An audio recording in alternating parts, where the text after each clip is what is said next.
श्री राम जय जय राम।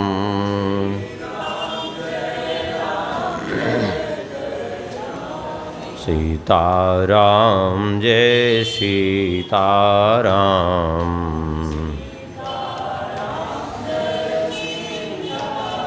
सीताराम जय सीताराम।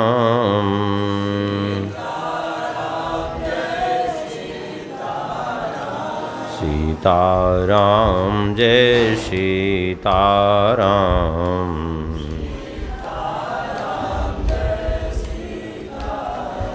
सीताराम जय सीताराम। सीताराम जय सीताराम।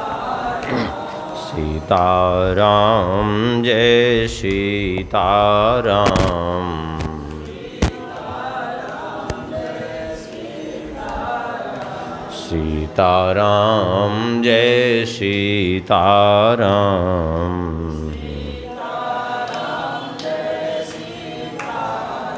सीताराम जय सीताराम।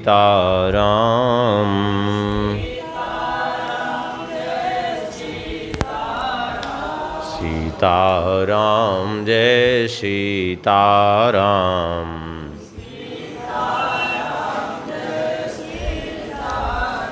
श्री सीतारामचंद्र भगवान की, श्री उमापति महादेव की, श्री तुलसी महारानी की, श्री हनुमान जी महाराज की, श्री हनुमत जयंती महामहोत्सव की, अयोध्या धाम की, सरयू मैया की, श्री सद्गुरुदेव भगवान की, सब संत भगवान की, सब भक्त भगवान की जय।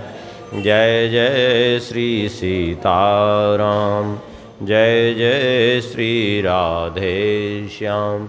नमः पार्वती पतये हर हर महादेव। हरिशरणम।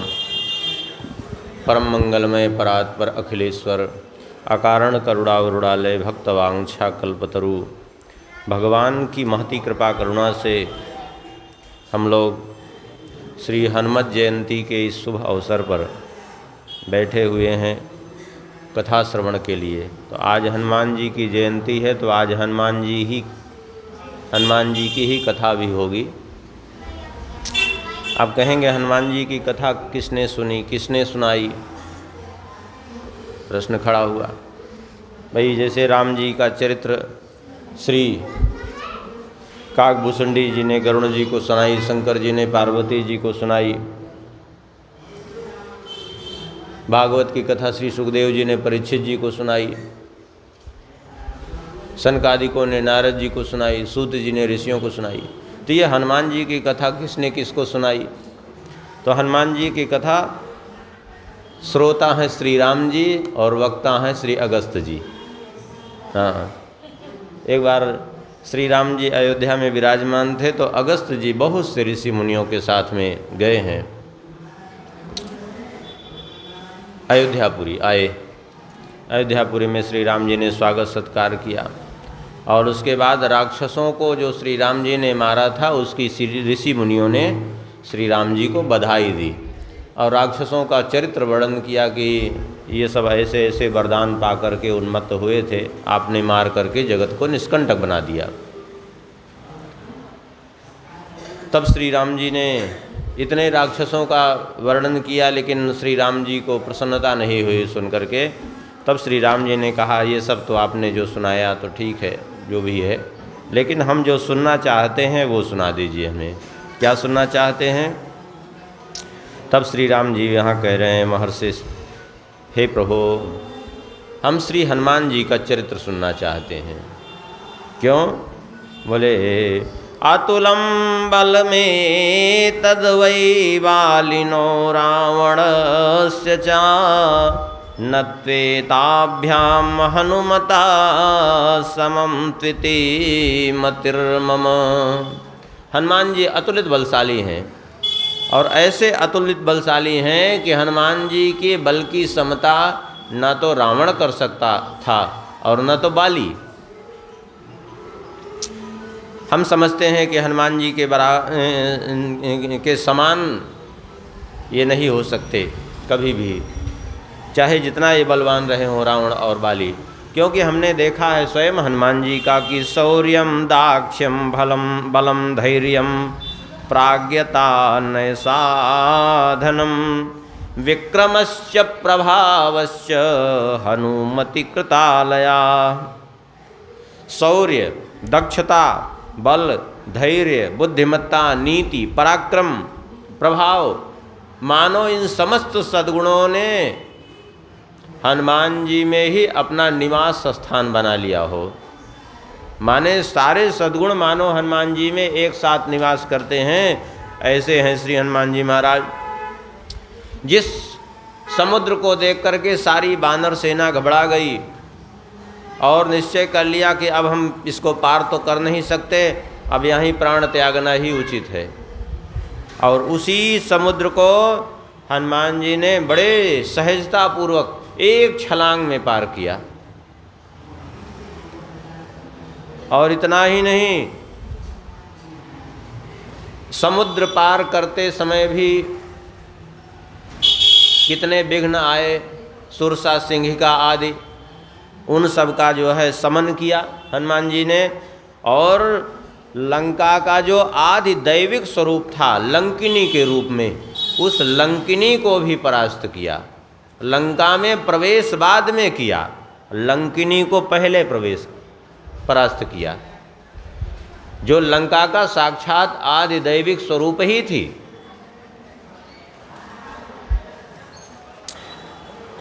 इतना ही नहीं, मेघनाद से के द्वारा छोड़े हुए नागपाश से स्वयं मैं भी बंध गया था और लक्ष्मण जी भी बंधे थे।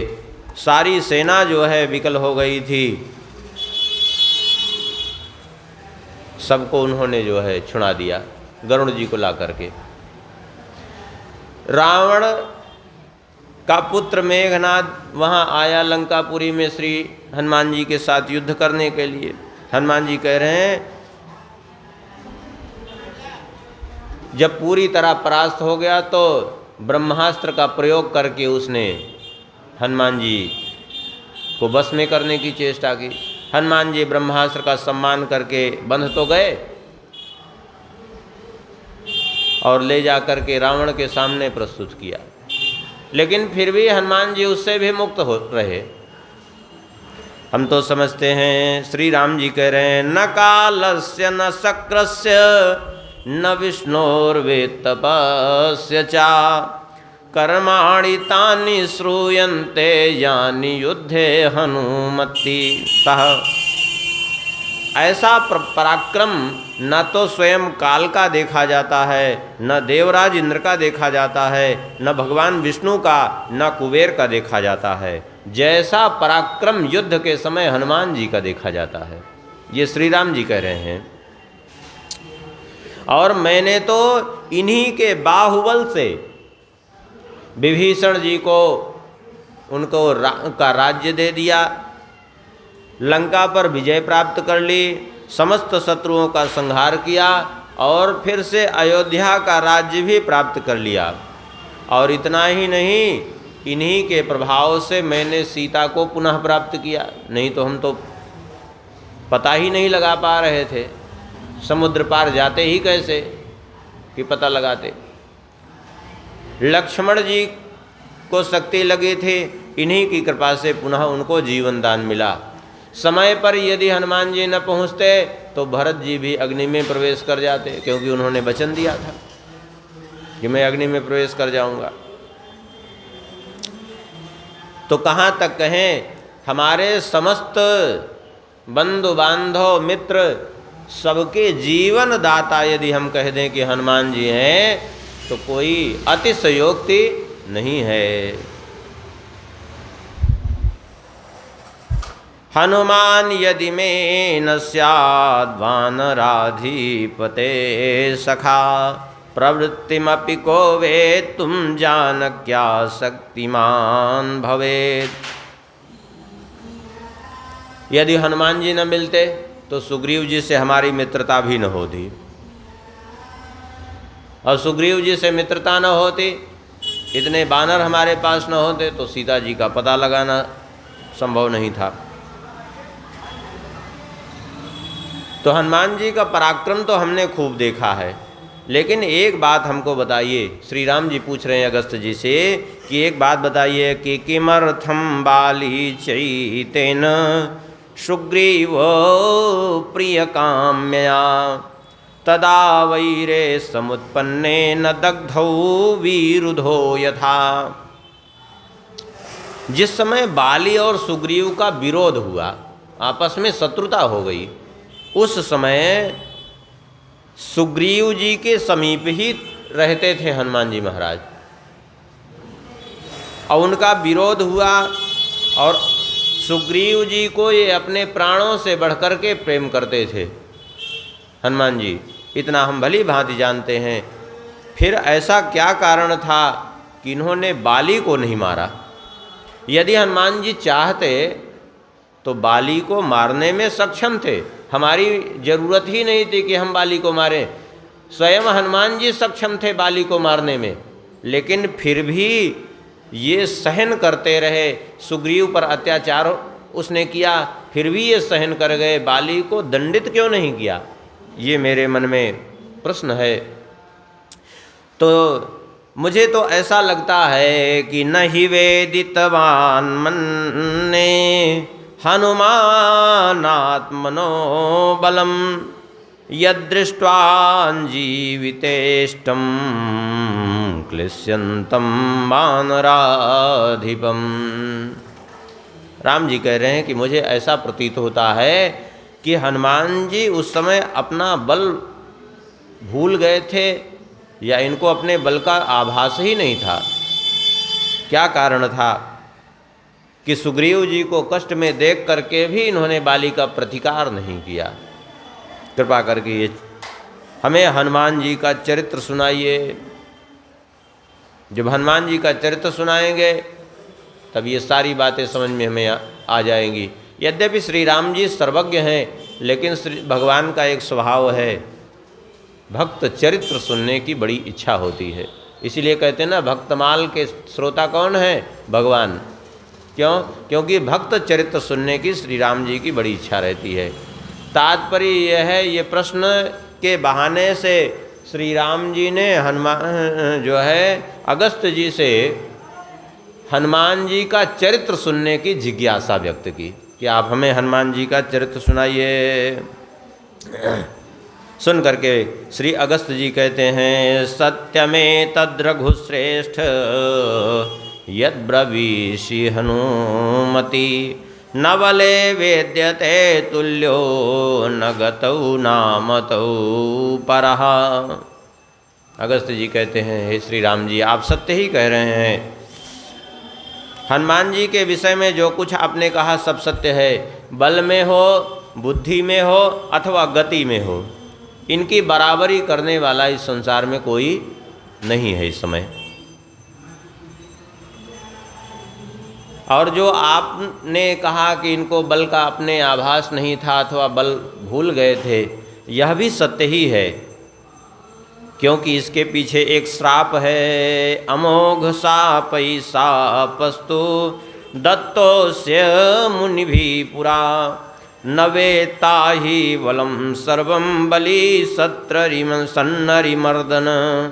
इसके पीछे एक श्राप है जो कभी व्यर्थ न होने वाला श्राप था। वो था मुनियों का श्राप। पूर्व काल में मुनियों ने इनको श्राप दिया था, इसी कारण से ये बल भूल गए थे। कहते हैं आप इनका चरित्र सुनिए, हम आपको सुनाते हैं। हे श्री राम जी महाराज, आप ध्यान से सुनिए। सूर्य दत्त वरस्वर्णः सुमेरुर्नाम पर्वतः यत्र राज्यं प्रशास्त्यस्य केसरी नाम वै पिता। सूर्य देव के वरदान से जिस पर्वत का स्वरूप स्वर्ण के समान हो गया, सुमेरु पर्वत स्वर्ण का पर्वत है। सूर्यदेव से कृपा करके वरदान में उसने जो है पाषाणत्व से स्वर्णत्व प्राप्त किया। तो कहते हैं सूर्यदेव के प्रभाव से जिसको स्वर्ण में स्वरूप प्राप्त हुआ, उसी सुमेरु पर्वत क्षेत्र के राजा थे बानर राज केसरी, और वही बानर राज केसरी हनुमान जी के पिता हुए। एक बार की बात है, तस्य भार्या बभूवेष्टा अंजनेति परिश्रुता जनयामास तस्याम वै वायुरात्मजमुत्तमम्। उनकी पत्नी का नाम था अंजना। अंजना उनकी बड़ी प्रिय पत्नी थी, और उन्हीं के गर्भ से हनुमान जी का प्रादुर्भाव हुआ। वायु देवता के प्रभाव से एक पुत्र को जन्म दिया। सालिशुक निभाभासं प्रासूते मम तदांजना फलान्याहर्तु कामा वै निष्क्रांता गहने वने। यहाँ आगे चरित्र वर्णन कर रहे हैं, थोड़ा सा हम और दूसरी जगह से भी चरित्र इसमें जोड़ के सुना देते हैं तो अच्छा समझ में आ जाएगा। अंजना जी कौन थी, पहले ये समझने की बात है, और हनुमान जी को पुत्र रूप में कैसे प्राप्त किया। अंजना जी पुंजिकस्थला नाम की अप्सरा थी। ये पुंजिकस्थला नाम की अप्सरा थी। एक बार महर्षि दुर्वासा जी पधारे देवराजेंद्र के यहाँ और बोले हमें एक अनुष्ठान करना है जो कल्प वृक्ष के समीप रहने पर संभव है, तो हम यही करेंगे। बोले ठीक है। अब देवराजेंद्र सब देवता भयभीत, पता नहीं कब इनको क्रोध आ जाए, किसको श्राप दें, भगवान जाने किसकी आफत खड़ी हुई है। सब भय के मारे अब मना कर नहीं सकते थे, और किसी का साहस हो नहीं रहा था कि सेवा कर दें। सोचा कि कुछ ऐसा उपाय करें कि उनको क्रोध ना आवे। तो पुंजिकस्थला नाम की अप्सरा थी। ये भगवान की बड़ी भक्ता थी, शिव जी की बड़ी भक्ता थी ये,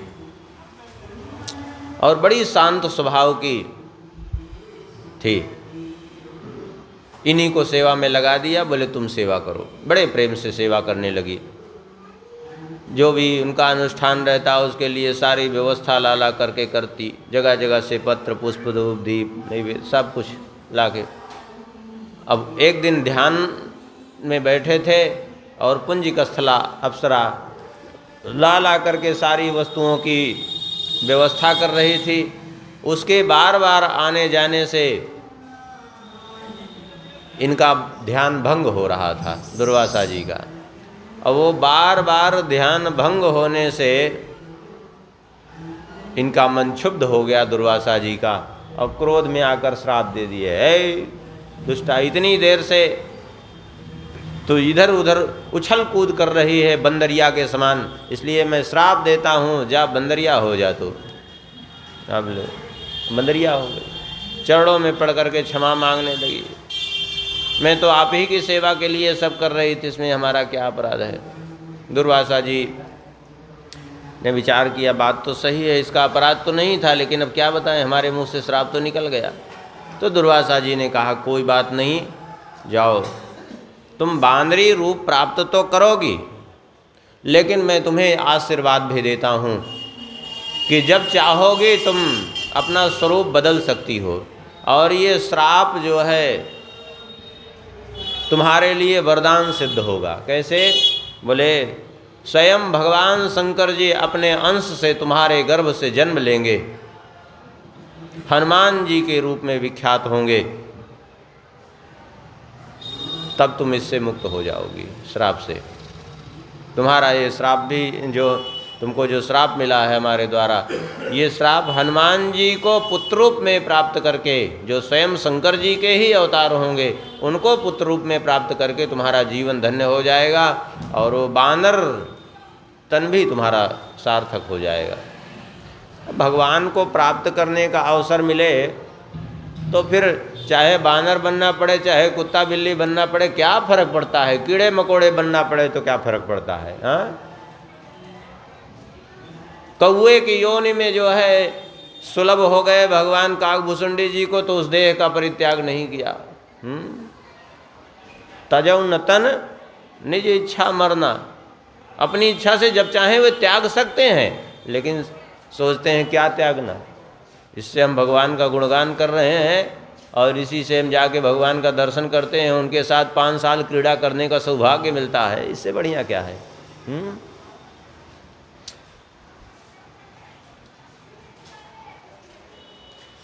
तो वही बानर राज केसरी की पत्नी हुई अंजना, वही पुंजिक स्थला नाम की अप्सरा ही अंजना के रूप में जन्म लेकर के आई। कुंजर नाम के बानर की पुत्री के रूप में इनका जन्म हुआ।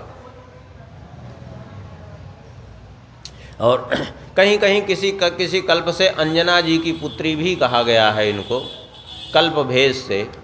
लेकिन वैसे लोक में अधिकतर जो है कुंजर नाम की बानर की पुत्री, क्योंकि बानरी रूप में जन्म हुआ ना, तो कुंजर नाम की बानरी के रूप में, बानर की पुत्री के रूप में इनका जन्म हुआ और बानर राज केसरी से इनका विवाह हुआ।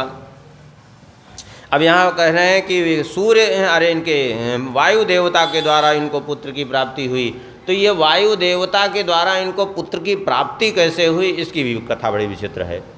इसकी कथा यह है कि एक बार ऋषि महर्षि यज्ञ कर रहे थे, उसी समय एक बड़ा भयंकर दैत्य जिसका नाम था संबसादन, ये संबसादन नाम का दैत्य बड़ा भयंकर, ये दौड़ा ऋषियों को मारने के लिए, इच्छानुसार रूप धारण करता, कभी हाथी बन जाता, कभी भैंसा बन जाता, कभी कुछ। ऋषियों को मारने के लिए जब ये दौड़ा, इन्होंने देखा कि ये ऋषि लोग तो यज्ञ कर रहे हैं, ये तो मारना चाहता है इनको, तो दौड़ करके पकड़ लिया। अब पकड़ करके उसको मार डाला इन्होंने, संबसादन का वध किया। ऋषि लोग प्रसन्न हो गए और प्रसन्न होकर के ऋषियों ने कहा कि हम वरदान देना चाहते हैं, जो इच्छा हो मांग लो। सुन करके इन्होंने कहा ठीक है, तो हमारे कोई पुत्र नहीं है, हम चाहते हैं कि आप हमें एक पुत्र का वरदान दे। लेकिन पुत्र कैसा हो? बोले वायु देवता के समान बलवान हो, क्योंकि देवताओं में सबसे ज़्यादा बलवान है वायु देवता। आ जाइए आगे, थोड़ा आगे आ जाइए तो पीछे जो आएंगे। वायु देवता के समान बलवान पुत्र हो। ऋषियों ने कहा तथास्तु। तो इसलिए अंजना जी जो है, अंजना जी बैठी सुमेरु पर्वत पर भगवान शंकर जी की आराधना कर रही थी। उसी समय वायु देवता ने की प्रेरणा से एक इनके हाथ में प्रसाद आया।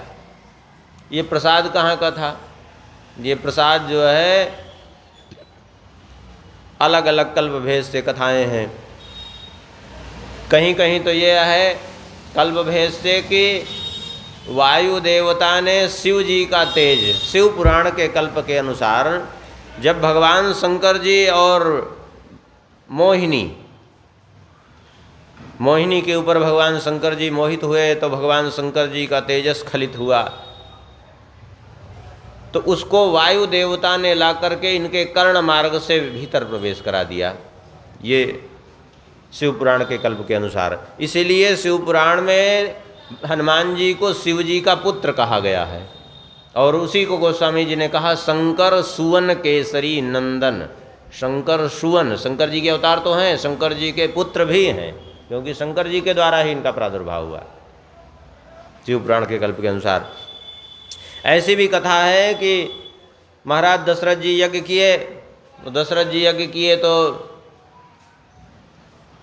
वितरण कर रहे थे खीर। कौशल्या जी सामने थी, तो आधा कौशल्या जी को दे दिया। जब आधा कौशल्या जी को दे दिया, कौशल्या जी ने ले लिया। तब तक सुमित्रा जी आई और कैकेयी जी, तो आधा आधा दोनों को बांटा। तो आधा आधा दोनों को बांटा, तो हुआ ये कि उस सुमित्रा जी का भाग लेकर के चील उड़ गई। वो दोने में रखा था, वो दोना लेकर के ही उड़ गई। अब जब दोना लेकर के उड़ गई तो उस दोने को वायु देवता ने पहुंचा दिया। कहाँ? ये शिव जी की आराधना में थी, वायु देवता ने इनके हाथ में पहुंचा दिया। तो उसको भगवत प्रसाद मान करके ग्रहण कर लिया, तो उससे इनको गर्व हुआ। हाँ, तो इसीलिए जो है जब कैकेयी सुमित्रा जी का वो चील लेके उड़ गई तो कैकेयी और कौशल्या जी ने अपने में से थोड़ा थोड़ा जो है सुमित्रा जी को दिया, तो 2 भाग सुमित्रा जी के हो गए, तो 2 पुत्र हुए सुमित्रा जी को। कौशल्या कैकेयी हाथ धरी दीन सुमित्रा ही मन प्रसन्न कर। तो ऐसे हाथ धर करके देने का क्या प्रयोजन? हाथ में धर करके माने उनके हाथ में दे चुके थे, लेकिन उनका जब ले करके उनका भाग चला गया तो फिर से इन्होंने अपने हाथ से प्रदान किया। तो एक दिन इनको प्रसाद तो प्राप्त हो गया। एक दिन पर्वत की चोटी पर विचरण कर रही थी। अंजना जी को ऐसा लगा जैसे अव्यक्त रूप से कोई उनको स्पर्श कर रहा है। ये देख करके अंजना जी, दिखाई तो कोई नहीं दे रहा था, देख करके अंजना जी कुपित हो गई। कौन है मेरा स्पर्श कर रहा है? मैं एक पतिव्रता हूँ, मेरा स्पर्श करके मेरा शील भंग करना चाहता है। तो वायु देवता प्रकट हुए। वायु देवता ने कहा, देवी हम आपका शील भंग करना नहीं चाहते हैं, मैंने तो केवल आपका अपने इस वायु के माध्यम से इसलिए स्पर्श किया है कि आपके पतिदेव केसरी जी ने वरदान मांगा है ऋषियों से कि वायु के समान, पवन देव के समान पुत्र हमें प्राप्त हो, बलवान। इसलिए जो है मैंने आपका स्पर्श मात्र इसलिए किया है क्योंकि अपने वायु के स्पर्श से आप में वह शक्ति भर सकूं जिसके कारण मेरे जैसा बलवान पुत्र हो। क्योंकि ऋषियों की वाणी है, मैं उसको झूठा तो नहीं कर सकता। तो वायु देवता का स्पर्श इस प्रकार से प्राप्त हुआ, इसलिए पवन पुत्र भी कहलाए, शंकर जी के पुत्र भी शंकर सुवन भी कहलाए, और केसरी जी के पुत्र तो थे ही, तो इसलिए केसरी नंदन भी कहलाए। अंजना जी ने इनको जन्म दिया। जन्म देने की भी जो बात है, कल्प भेद से अलग अलग जो है कथाएं वर्णित हैं। कल्प भेद से अलग अलग कथाएं 2 तो प्रसिद्ध हैं खूब। ये 2 कौन? एक कार्तिक मास कृष्ण पक्ष चतुर्दशी जो आज है, एक चैत्र मास की पूर्णिमा को। दक्षिण भारत में अधिकतर चैत्र मास पूर्णिमा को ही मानते हैं, इधर उत्तर भारत में भी काफ़ी जगह मानते हैं, और उत्तर भारत में अधिकतर इसका प्रचलन है। कार्तिक कृष्ण पक्ष चतुर्दशी के दिन सायंकाल मेष लग्न में हनुमान जी का प्रागट्य हुआ।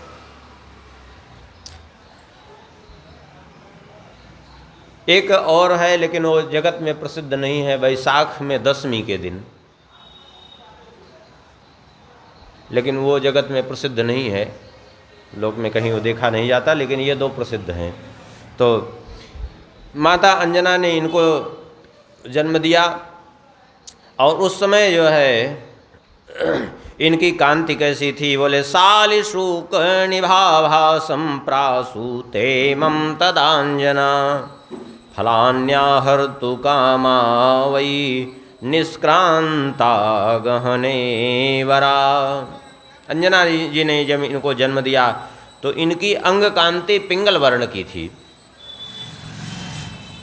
धीरे धीरे इनका पालन पोषण होने लगा। एक दिन की बात है, अभी ये छोटे से बालक ही थे, माता अंजना जी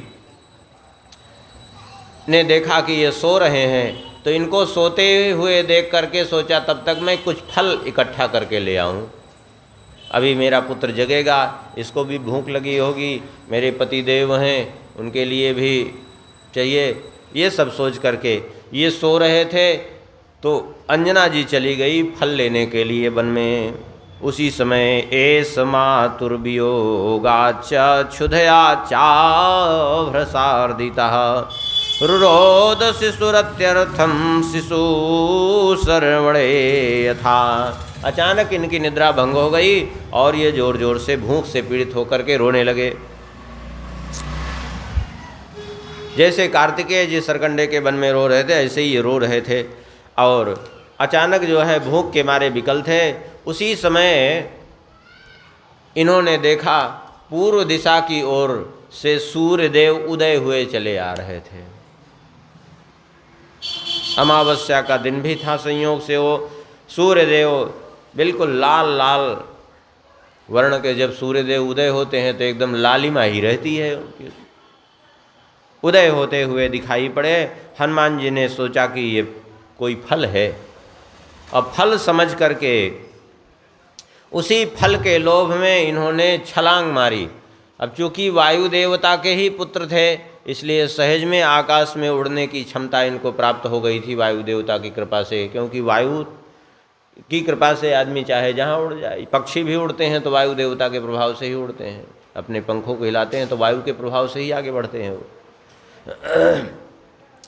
तो ये वहाँ से जो है सीधा सूर्यदेव की ओर दौड़े। बालार्काभिमुखो बालो बलार्क इति मूर्तिमान गृहीतु कामो बालार्का प्लवते वर मध्यगा। बाल सूर्य की ओर मुख किए हुए ये बालक हनुमान जी सूर्यदेव को पकड़ने की इच्छा से बड़ी तीव्र गति से आकाश में उड़ते चले जा रहे थे।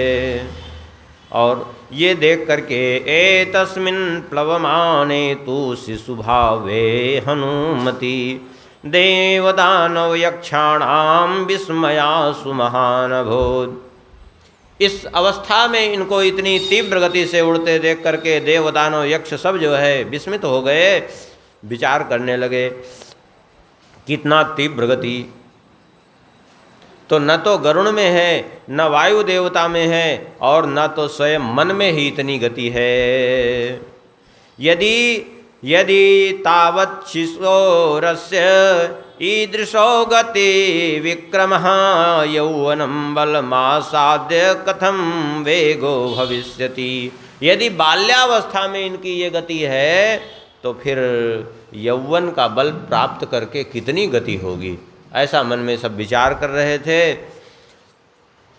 सूर्यदेव ने देखा कि हमारी ओर हनुमान जी दौड़े चले आ रहे हैं, तो सूर्यदेव ने तमनु प्लवते वायु प्लवंतम पुत्रमात्मना सूर्यदाह भयाद रक्षस तुषार यतु शीतला। सूर्यदेव ने देखा कि जो है हमारी ओर चले आ रहे हैं। वायु देवता भी घबराए कि सूर्यदेव की ओर जा रहे हैं, कहीं ऐसा न हो कि इनको कोई समस्या हो जाए, जल न जाए सूर्यदेव के प्रभाव से। तो सूर्यदेव शीतल वायु के रूप में उनके पीछे पीछे लग गए कि उन पर ताप न पड़े। और उधर हनुमान जी को देख करके सूर्यदेव तो सर्वज्ञ हैं, जानते हैं कि भविष्य में इनके द्वारा श्री राम जी का कार्य होना है, तो उन्होंने अपने ताप को ठंडा करना प्रारंभ कर दिया। और सूर्य इधर वायु देवता पीछे शीतलता लेकर के, शीतल वायु लेकर के चल रहे हैं। अब तो सूर्यदेव ने सोचा शिशुरेश त्वदोषज्ञ इति मत्वा दिवाकरः कथं कार्यं चास्मिन् समायत मित्येवं नाददास। सूर्यदेव ने सोचा ये बालक है, गुण दोष का ज्ञान नहीं है, देवताओं का कार्य इसके अधीन है, अब मैं क्या करूं? यदि जो है मैं अपना ताप प्रकट करता हूं तो अनर्थ हो जाएगा। इस प्रकार सोच करके सूर्यदेव ने अपना ताप घटा दिया।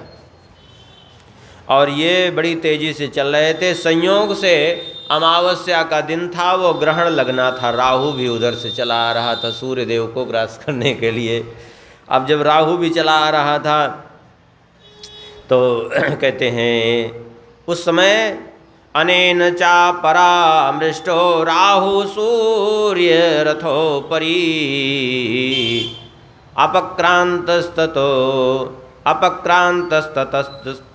अपक्रांतस्ततस्त्रस्तो राहु चंद्रार्कमर्दनः। हनुमान जी को इतने वेग से आते देख करके राहु घबराया कि ये कौन बीच में चला आया, सूर्य का ग्रहण हम करते हैं, ये कौन बीच में आ गया। और इतने वेग को इनके देख करके कि ये तो सूर्य को ग्रहण करने के लिए दौड़ रहे हैं, और राहु घबरा गया। लेकिन तब तक जैसे ही राहु पर दृष्टि पड़ी उसको फल समझ करके उधर बढ़े। अब वो भागा वहाँ से राहु छोड़ करके, ये कहाँ से आफत खड़ी हुई, प्राण बचाओ यहाँ से। भागा राहु वहाँ से सीधा इंद्र के भवन में पहुँचा। इंद्रस्य भवनम गत्वा सरोसा सिंहिका सुता अब्रवीद भ्रुकुटिम कृत्वा देवम देव गणैर्वृतम। उस सिंह का पुत्र राहु ने जाकर के देवराज इंद्र से देवताओं के सामने कुपित होकर के कहा कि आज हमारे साथ अन्याय हुआ है। बोले क्या अन्याय हुआ है? बोले आपने किमिदम तत्वया दत्तम मन्यस्य बलवृत्तहन, आज आपने सूर्यदेव को दूसरे को क्यों सौंप दिया? सूर्यदेव पर आज मेरा अधिकार था, क्यों सौंप दिया? मैं सूर्यदेव पर ग्रहण लगाने के लिए गया था, तब तक दूसरे राहु ने आकर के वहाँ ग्रहण लगा दिया है, ऐसा कैसे हो गया? देवराज इंद्र घबराए कि और दूसरा कौन राहु आ सकता है। देवराज इंद्र घबराए, दौड़े वहाँ से, और दौड़ करके देवराज इंद्र ने सोचा ये बढ़े ही चले जा रहे थे, राहु तो बीच में ही पड़ गया था। राहु की ऊंचाई ज़्यादा थोड़ी ही है, राहु तो काफ़ी नीचे है। अब ये बढ़े चले जा रहे थे। देवराज इंद्र ने सोचा कि ये तो बड़ी समस्या है, इस तरह तो ये सूर्यदेव को ग्रहण ही कर लेंगे, अनर्थ हो जाएगा। तो देवराज इंद्र अपने ऐरावत पर आरूढ़ होकर के सामने आए सूर्यदेव के बीच में। अब जब देवराज इंद्र सामने आए तो इन्होंने देवराज इंद्र का जो वो गजराज था श्वेत वर्ण का एकदम, उसको इन्होंने समझा ये भी कोई फल आ गया। अब वो गजराज की ओर दौड़े। अब जब वो उस ऐरावत को ग्रहण करने के लिए दौड़े तो देवराज इंद्र घबरा गए, ये तो अनर्थ हो गया। ये भागे देवराज इंद्र, किनारे हो गए जल्दी से कि ये तो हमें ही ग्रहण कर लेगा। तब जो है हनुमान जी फिर से सूर्यदेव की ओर दौड़े। कहते हैं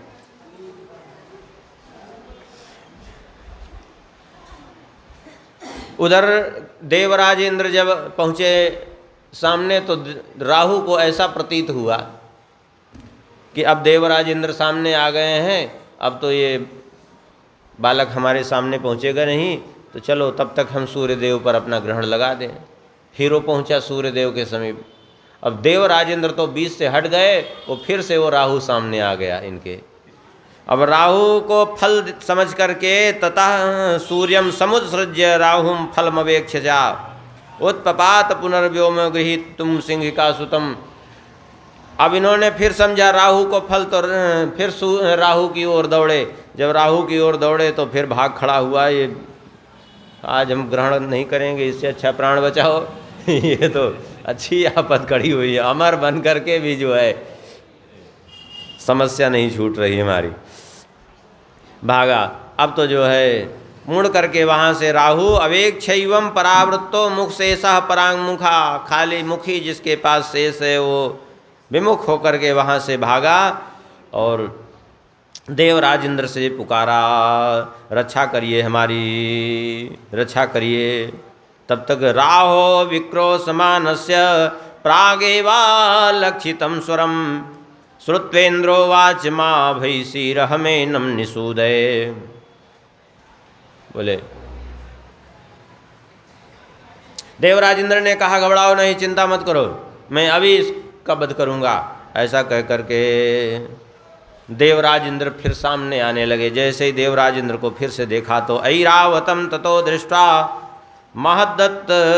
महत्तदितमित्यपि फलम च हस्तिराजानम अभिदुद्राव मारुति। फिर ऐरावत के पर आरूढ़ होकर के देवराज इंद्र सामने आए तो फिर ऐरावत को फल समझ करके दौड़े।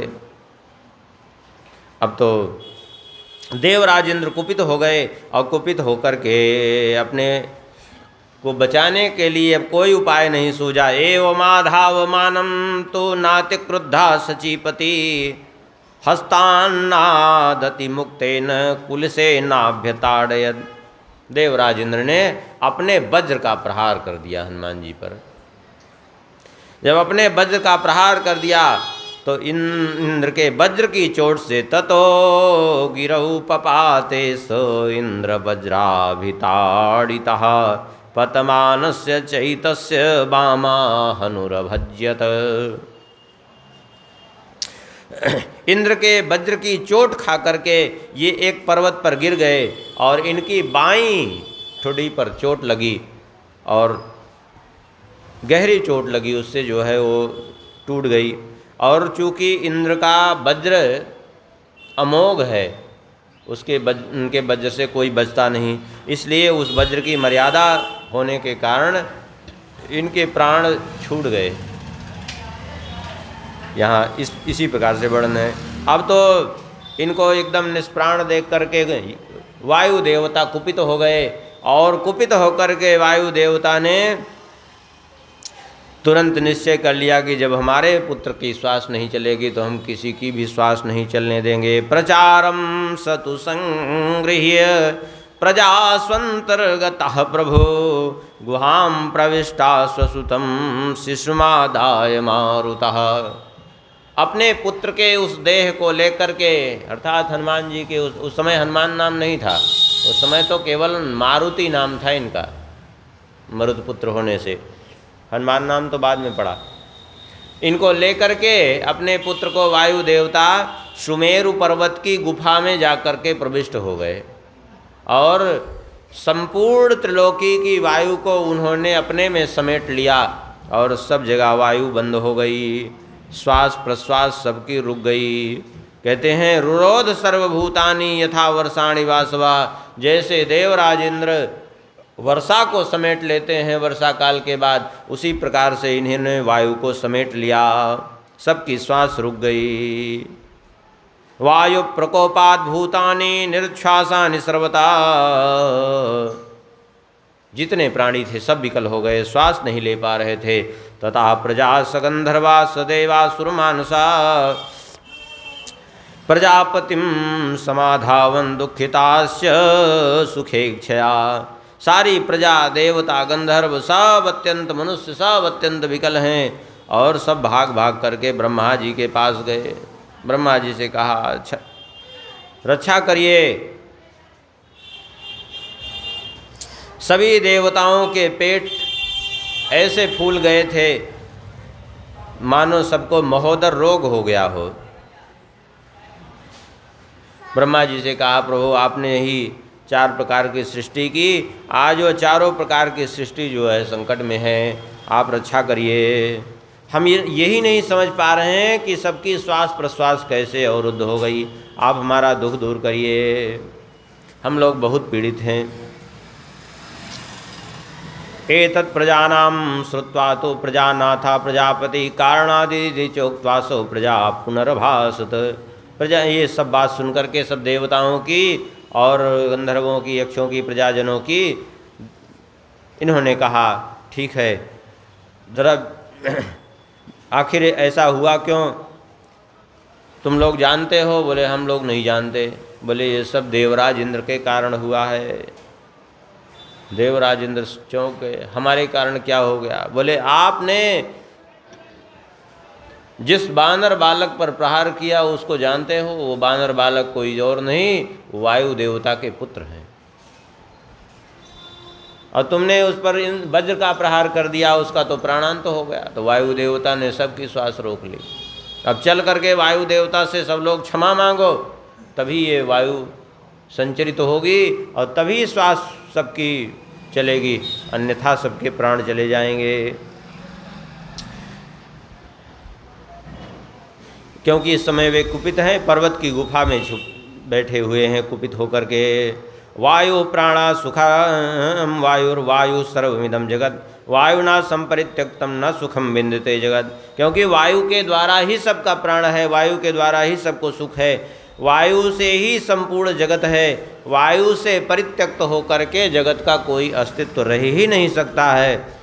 वायु के द्वारा ही जगत की आयु निर्धारित है, वायु के बिना सबके प्राण जो है निकल जाएंगे।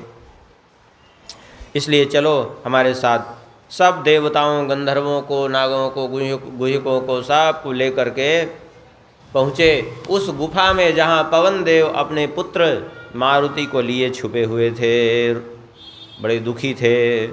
उस समय जो है ब्रह्मा जी को आया, देख करके वायु देवता उठ करके खड़े हुए, चरणों में ब्रह्मा जी के गिर पड़े।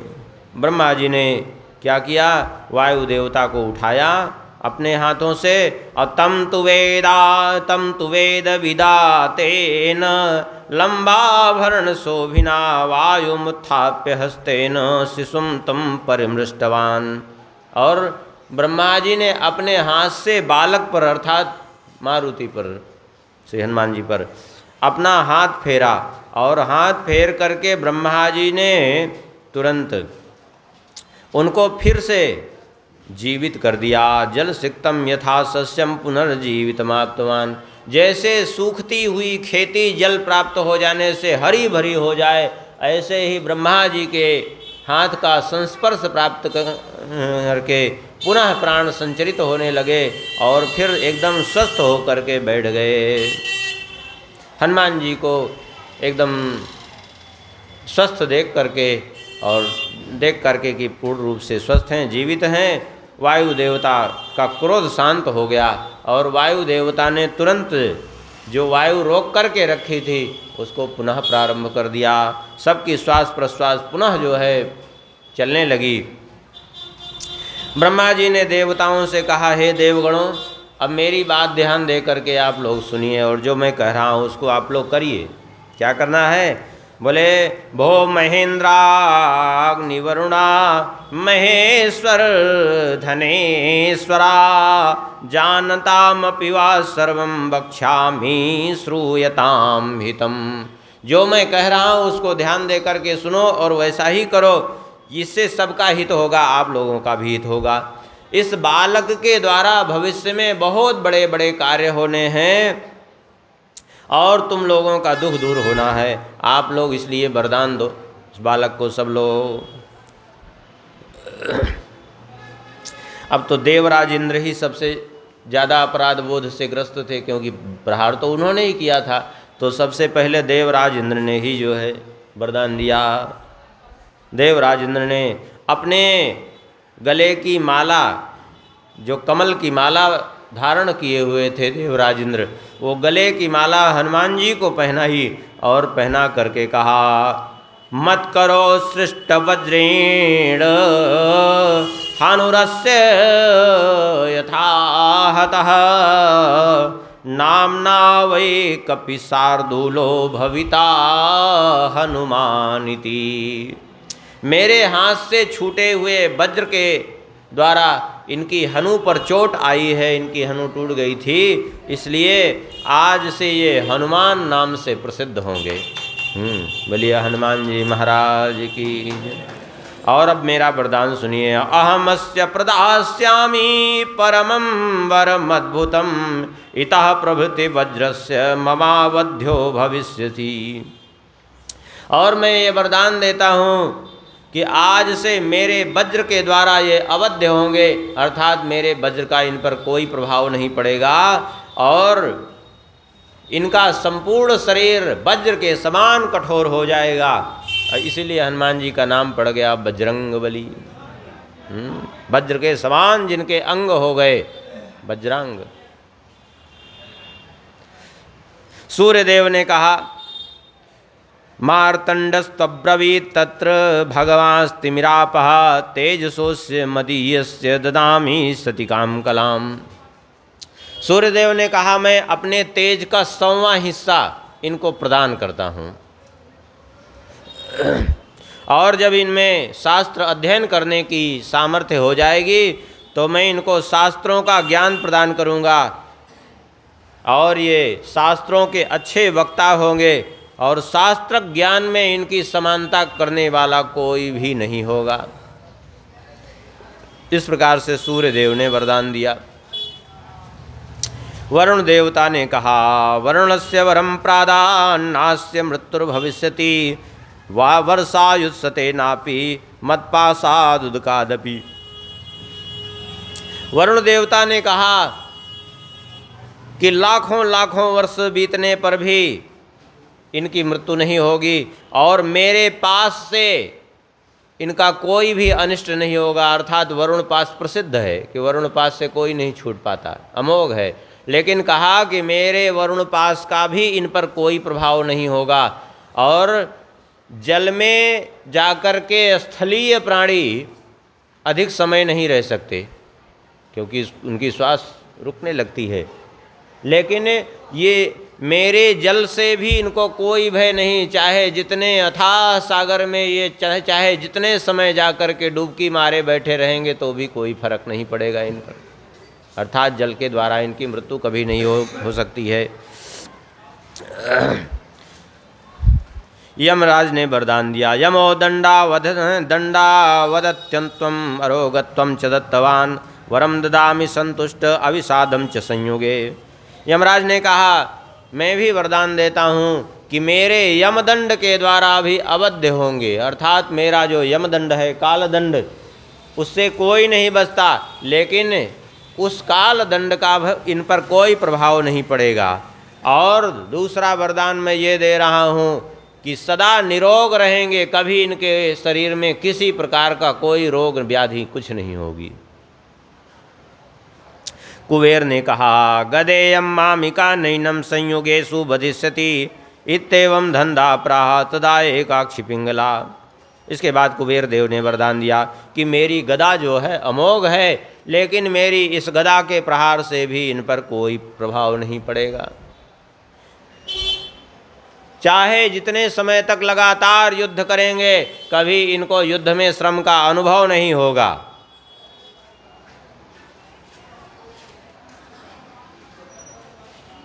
ये कुबेर देव ने वरदान दिया।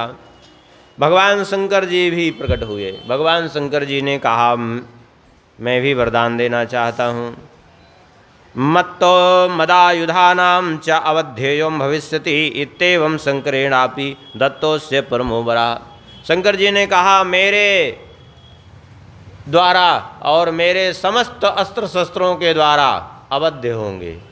मेरे समस्त अस्त्र शस्त्र माने शंकर जी के जो अमोघ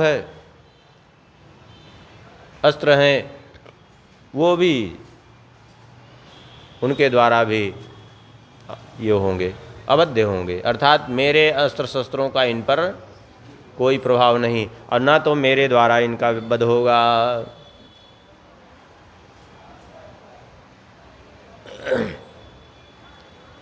विश्वकर्मा जी ने वरदान दिया दृष्ट्वेमं च विश्वकर्मा च दृष्ट्वेमं बालसूर्योपमं शिशुं शिल्पिनां प्रवरः प्रादाद् वर्मस्य महामति।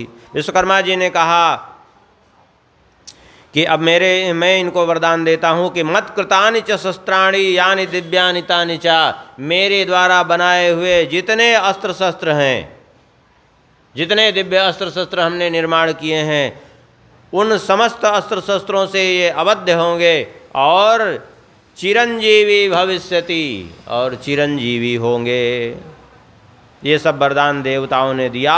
तब ब्रह्मा जी ने कहा अब सुन लीजिए, दीर्घायुष्च महात्मा च ब्रह्मा तम प्राब्रवीद वच सर्वेषां ब्रह्मदंडानाम अवध्योयम भविष्यति। ब्रह्मा जी ने कहा कि मैं भी वरदान देता हूँ कि ये दीर्घायु होंगे और महात्मा होंगे। अर्थात इनमें महात्माओं के जैसे गुण होंगे और सभी प्रकार के ब्रह्मदंडों से अवध्य होंगे। सभी प्रकार के ब्रह्मदंड माने ब्रह्मदंड, यहाँ तात्पर्य है ब्रह्मा जी के अस्त्र शस्त्रों से, ब्रह्मास्त्र आदि से, ब्रह्मशिरास्त्र आदि से तो अवध्य होंगे ही। ब्रह्मदंड से अवध्य होने का तात्पर्य है कि श्राप आदि, किसी ब्राह्मण के श्राप आदि का भी जो है प्रभाव इन पर एक सीमित समय तक ही रह पाएगा। माने उससे इनको अनिष्ट पूर्णतया हो जाए ऐसा संभव नहीं है। जैसे ब्रह्मास्त्र भी इनके ऊपर मात्र 2 घड़ी तक जो है हनुमान जी पर प्रभावी रहता था, उसका सम्मान कर लेते थे, उसके बाद वो अपने आप विदा हो जाता था। तो ब्रह्मा जी ने इस प्रकार से वरदान दिया और कहा हे वायु देवता, तुम्हारा ये पुत्र जो है मारुति अमित्राणाम भयकरो मित्राणाम अभयंकरा अजेयो भविता पुत्रस्तव मारुति ही, ये मारुति नाम पहले इनका था। हे मारुत, तुम्हारा ये जो पुत्र मारुति है, ये जो है शत्रुओं के लिए बड़ा भयंकर होगा, और जो मित्र होंगे उनके लिए अभयदाता होगा। और ब्रह्मा जी ने और भी वरदान दिया। ब्रह्मा जी ने कहा हम और भी वरदान देते हैं इनको। क्या? बोले इच्छा काम रूपः कामचारी कामगः प्लवतांबरः भवत्यव्याहत गति कीर्तिमास्य भविष्यति। भले ही वानर स्वरूप में इनका जन्म हुआ है, लेकिन जब चाहें, जिस रूप में चाहें उस रूप में ये अपना स्वरूप प्रकट कर सकते हैं, अर्थात इच्छा अनुसार रूप धारण कर सकते हैं। ये जहाँ चाहेंगे वहाँ, त्रिलोकी में कोई ऐसा स्थान नहीं कि जहाँ इनकी गति न हो, सब जगह जा सकते हैं। और जितनी गति से चलना चाहें, तीव्र से तीव्र गति चलना चाहें तो चल सकते हैं, और मंद से मंद गति चलना चाहें तो भी चल सकते हैं। अव्याहत गति होगी, अर्थात इनकी गति को रोकने वाला इस त्रिलोकी में कोई भी नहीं होगा। और ये बड़े यशस्वी कीर्तिमाश्च भविष्यति, बड़े यशस्वी होंगे। और रावणोत्साधनार्थानि राम प्रीतिकराणि च रोमहर्षकराण्येव कर्ता कर्माणि संयोगे। युद्ध स्थल में रावण का संहार कराने के लिए श्री राम जी की सहायता करेंगे, श्री राम जी की प्रसन्नता के सदा हेतु होंगे, अर्थात श्री राम जी को इनके कर्मों से बड़ी प्रसन्नता होगी। युद्ध में बड़ा अद्भुत और रोमांचकारी कर्म होगा इनका। इस प्रकार से ब्रह्मा जी ने कई वरदान दिए इनको। और फिर उसके बाद देवता जहाँ से आए थे सब अपने अपने स्थान को चले गए। हनुमान जी वरदान प्राप्त करके आ गए। अब होता क्या, अब इनको श्राप कैसे लगा उसका वर्णन कर रहे हैं। हनुमान जी आए, अब वहाँ आसपास ऋषि मुनियों का आश्रम कुटिया रहती। अब वो कुटिया में ये जा करके उपद्रव करते। क्या करते? बोले सृग्भाण्डाग्निहोत्राणि वल्कलानां च संचयान भग्न विच्छिन्न विध्वस्तन संशांतानां करोत्यम। शांत चित्त महात्मा जो बैठे रहते, उनके जो यज्ञ के उपभोगी पात्र आदि उनको कभी फोड़ देते, कभी अग्निहोत्र की श्रुआ आदि का नष्ट कर देते, कभी कुछ कर डालते, कभी वस्त्र फैले हैं उनको ही फाड़ फाड़ करके जो है टुकड़े टुकड़े कर देते ना। इतना ज़्यादा बल था कि कुछ का कुछ कर दे। यहाँ की कुटिया वहाँ उठा के पहुँचाए, वहाँ की कुटिया वहाँ उठा के पहुँचाए। कुछ तो करना है भाई, जो बल ज़्यादा रहेगा तो कुछ तो होगा। ऋषि मुनि बड़े परेशान, कुछ करना चाहते हैं, कुछ होता कुछ है। ये तो बड़ी समस्या हो गई है। अब विचार किया ऋषि मुनियों ने कि ब्रह्मा जी ने इनको वरदान दिया है, कुछ होगा नहीं। और फिर दूसरी बात यह है कि भविष्य में श्री राम जी का कार्य इनके द्वारा होना है, तब इनको वैसे तो दंड दे नहीं सकते। ब्रह्मा जी का वरदान भी है, श्राप का असर उतना तो रहेगा नहीं इन पर, और राम जी का कार्य भी होना है। तो कुछ ऐसा कर दें कि ये चुपचाप जो है, ये जो बल, जिस बल से ये उन्मत्त हो रहे हैं, यदि इनको स्मरण न रहे इस बल का तो मामला ठीक हो जाएगा। ऐसा विचार करके ऋषि मुनियों ने जो है श्राप दे दिया। और भृगुवंशी और अंगिरा जी के वंश में उत्पन्न जो ऋषि थे, उन्होंने इनको कहा बाद से यमाश्रित्य बलमस्मान प्लवंगम तद्दीर्घ कालम वेत्तास्मि सी नास्माकं शाप मोहिता यदा ते स्मार्यते कीर्तिस्तदा ते वर्धते बलम। कहा अरे बानरवीर, तुम जिस बल का आश्रय लेकर के हमें इस प्रकार से कष्ट दे रहे हो, दिन भर उत्पात करते हो, जाओ, मेरे श्राप के कारण वह बल बहुत लंबे समय के लिए भूल जाओगे। कब तक के लिए भूले रहोगे?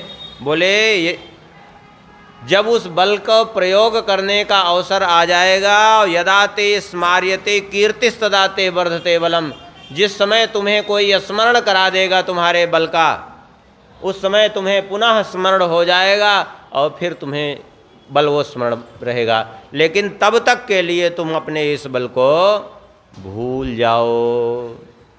इस प्रकार से उन महर्षियों ने कह दिया। अब प्रभाव ये हुआ कि उस सारे बल को अपने ये भूल गए। अब तो जैसे सामान्य बानर व्यवहार करता ना, जैसे छोटा सा बंदर हो उसको डंडा दिखा दो तो वो भागता है डर के मारे, ऐसे ही बिल्कुल हो गए। हाँ, बिल्कुल सामान्य प्रकृति में रहने लगे। ध्यान ही नहीं रहा कि हमारे पास इतना बल है, इतना वरदान हमको, कुछ नहीं, सब भूल गए। इसी बीच जो है भगवान सूर्य, इनका समय धीरे धीरे बड़े हुए तो चले गए सूर्य देव के पास विद्या अध्ययन करने के लिए। विद्या अध्ययन भी बड़े विचित्र ढंग से किया इन्होंने। हाँ, सूर्य देव के पास गए विद्या अध्ययन करने के लिए। सूर्य देव ने कहा एक समस्या है हमारे पास। क्या? बोले हम हमेशा चलते हैं इतनी तीव्र गति से, तुमको पढ़ाएंगे कैसे? भाई सामने विद्यार्थी बैठे तो पढ़ाएं। बोले कोई बात नहीं, हम भी आपके साथ साथ चलेंगे। बोले चलोगे तो सीधा इधर तुम्हारे हमारी तरफ, या तो पीठ तुम्हारी रहेगी या तो तुम हमारे पीठ के पीछे, तो कैसे होगा? तो उल्टे चले। हाँ,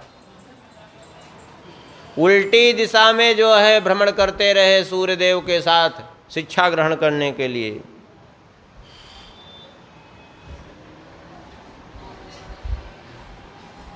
भानु सो, गोस्वामी जी ने भी वर्णन किया है इसको। भानु सो पढ़न हनुमान गए भानु मन, अनुमान शिशु केली कियो फेर फार सो, पाछिले पगन गम गगन मगन मन। जब सूर्यदेव ने कहा कि ऐसे कैसे पढ़ सकते हो, बोले पिछले पग, पाँव के बल चलने लगे, उल्टा चल रहे थे। पाछिले पगन गम गगन मगन मन, वो भी कोई कष्ट नहीं, बड़े मग्न मन से, बड़े प्रसन्न मन से, और ऐसा अध्ययन कर रहे थे कि क्रम को न भ्रम कपि बालक बिहार सो, जैसे बाल क्रीड़ा हो।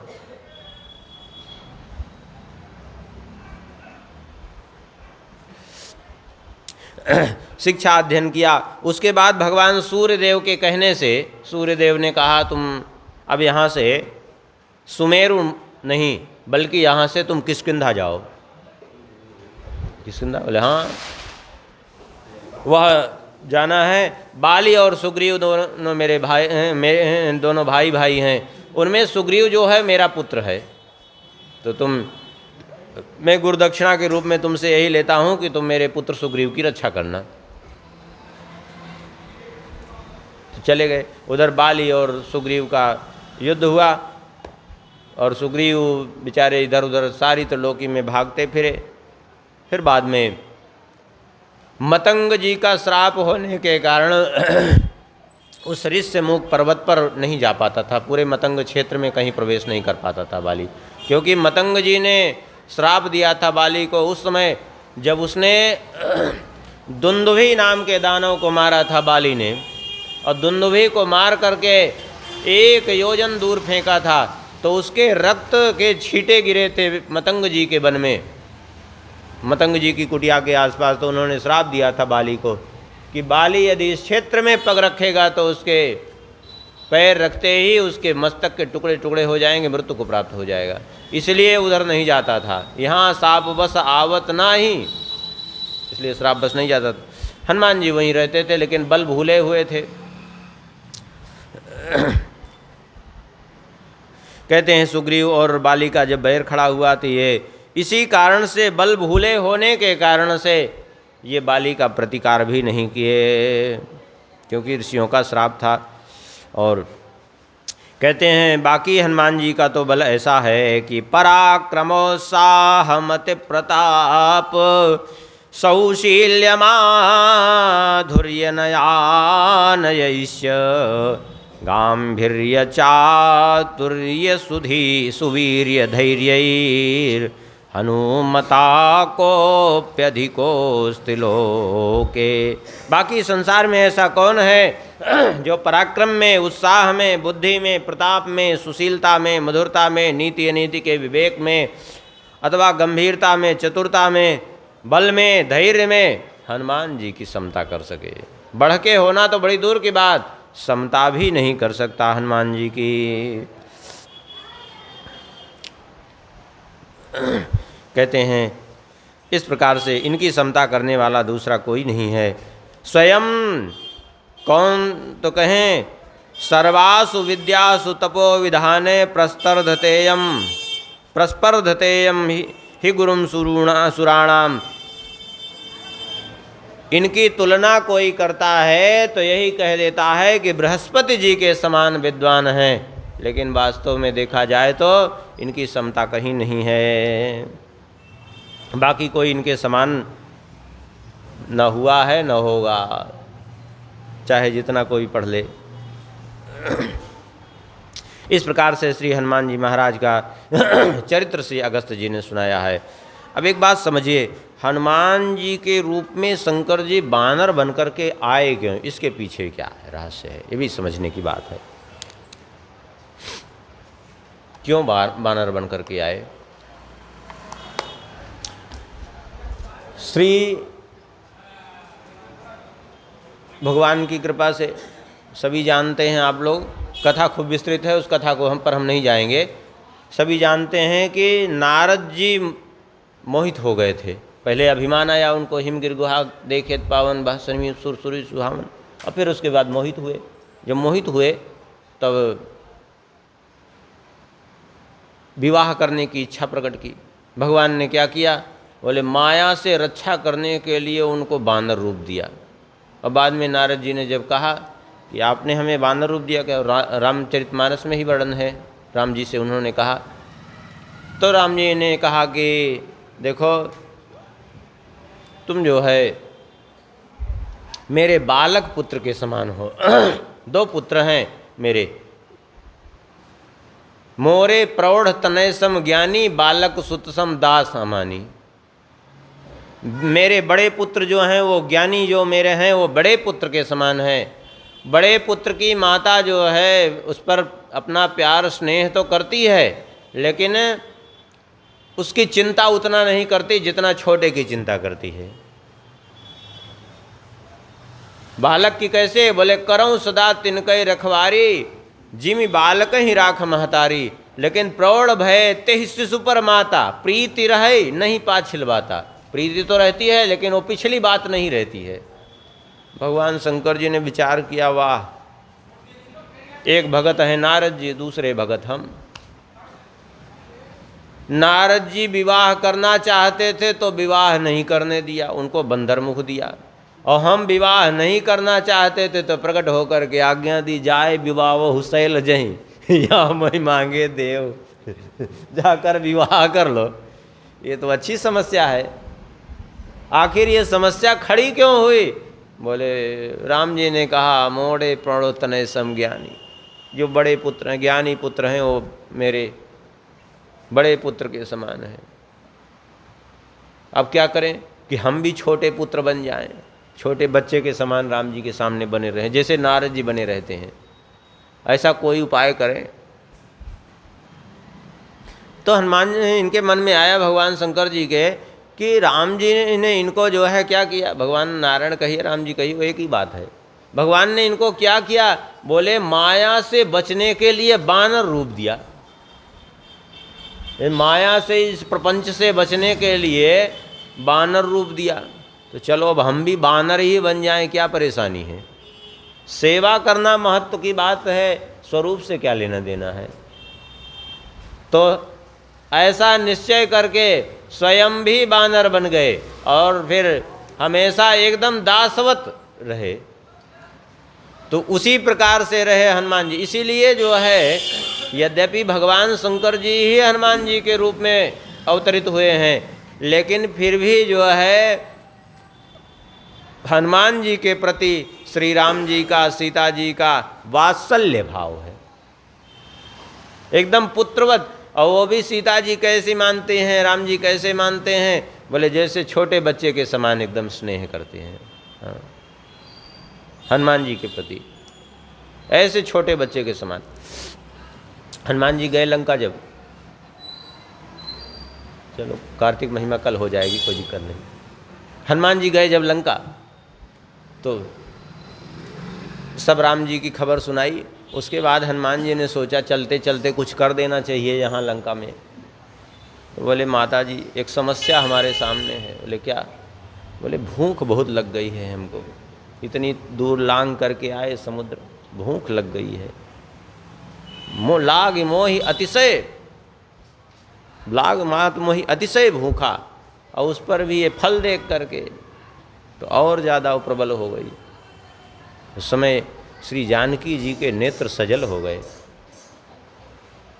कि आज मेरा पुत्र मेरे सामने है और एक असहाय माँ अपने पुत्र को भोजन भी नहीं करा सकती, मैं यहाँ पराधीन हूँ। हनुमान जी ने देखा कि माता जी तो दुखी हो रही हैं। हनुमान जी ने कहा इसमें आप दुखी हो मत हो। क्यों? बोले हम तो बानर है ना, आपकी आज्ञा मात्र चाहिए, फल तो सामने है। हाँ, और ये फल तोड़ना हमें अच्छी तरह से आता है, क्योंकि बानर हैं, पेड़ों पर चढ़ना, फल तोड़ना, ये सब तो जन्मजात हम लोगों की कला है। बोले जन्मजात कला तो ठीक है, लेकिन इतने जो रक्षक हैं इनका क्या करूं? बोले रक्षक की आप चिंता मत करिए। अरे बोले चिंता कैसे न करें, इतने छोटे से तुम स्वरूप है, चिंता तुम्हारी क्यों न करें? तुम कह रहे हो चिंता न करें। अरे बोले आप चिंता न करें, आप तो आज्ञा दे दें तो इन सबको अकेले मार करके मैं आपको ले चल सकता हूँ। अरे आप तो कहें तो सारी लंकापुरी को अपने पीठ पर उठा के ले चल सकता हूँ मैं। जैसे छोटा सा बालक, देखिए कितनी बड़ी विचित्र बात है, जैसे कोई छोटा सा बालक जो है अपनी माँ से ऐसी बात कहे तो माता उसकी बात सुन करके हंसे, तो ऐसे श्री जानकी जी को अचानक हंसी आ गई और जानकी जी ने कहा कि हनुमान एक बात बताओ तुम, हमें तो अभी तक लग रहा था कि राम जी कुछ न कुछ करेंगे, लेकिन तुम्हारी ये बातें सुन करके तो बड़ा आश्चर्य हो रहा है। तुम कह रहे हो सारी लंकापुरी उठा कर ले चलेंगे, यहाँ तक कि न रावण सहस्रेभ्यो युद्धे प्रतिबलम भवेद, हजारों रावण मेरी समता नहीं कर सकते युद्ध में। ये सारी लंकापुरी एक तरफ हो जाए, मैं अकेला सबसे लड़ सकता हूँ, कुछ नहीं बिगाड़ सकते। ये सब बातें तुम कह रहे हो, दिखने में इतने छोटे दिख रहे हो। ये बताओ, अब तो हमको ये समझ में नहीं आ रहा ये राम जी ने लीला कौन सी प्रारंभ कर दी है, तुम्हारे जैसे छोटे छोटे बंदरों की फौज इकट्ठा कर ली। तो ये बताओ कि सब तुम्हारे जैसे पहलवान हैं कि कुछ तुमसे भी कम ज़्यादा हैं। किशोरी जी के कहने का भाव ये था कि ये आए भी तो ऐसी लंबी चौड़ी ये हाँक रहे हैं, छोटे से बानर बन रहा हो, क्योंकि हनुमान जी बहुत छोटे बन करके गए थे कि जानकी जी भयभीत न हो जाएं। सब तुम्हारे जैसे पहलवान हैं कि कुछ कम ज़्यादा भी हैं, तुम इतनी बड़ी बड़ी बात कर रहे हो। तब हनुमान जी ने अपना स्वरूप प्रकट किया, कनक भूधराकार शरीरा समर भयंकर अति बलवीरा, तब सीता मन भरोस तब भयो अति लघु रूप पवन सुतलयो। विश्वास हो गया। बोले माता जी ये तो मैंने स्वरूप आपको दिखाने के लिए इतना छोटा स्वरूप धारण किया था, ये मेरा वास्तविक स्वरूप नहीं, वास्तविक स्वरूप तो और बड़ा है।